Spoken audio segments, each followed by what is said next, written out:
اور ہم نے بہت سے جن اور انسان دوزخ کے لیے پیدا کیے ہیں، ان کے دل ہیں لیکن ان سے سمجھتے نہیں، اور ان کی آنکھیں ہیں مگر ان سے دیکھتے نہیں، اور ان کے کان ہیں پر ان سے سنتے نہیں۔ یہ لوگ بالکل چوپایوں کی طرح ہیں، بلکہ ان سے بھی زیادہ بھٹکے ہوئے۔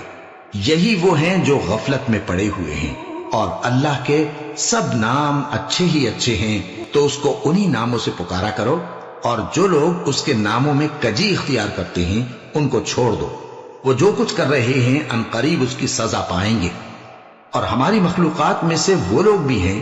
جو حق کا رستہ بتاتی ہیں اور اسی کے مطابق انصاف کرتی ہیں، اور جن لوگوں نے ہماری آیتوں کو جھٹلایا ان کو ہم بتدریج اس طرح پکڑیں گے کہ ان کو معلوم ہی نہیں ہوگا، اور میں ان کو مہلت دیے جاتا ہوں، میری تدبیر بڑی مضبوط ہے۔ اور ہم نے بہت سے جن اور انسان دوزخ کے لیے پیدا کیے ہیں، ان کے دل ہیں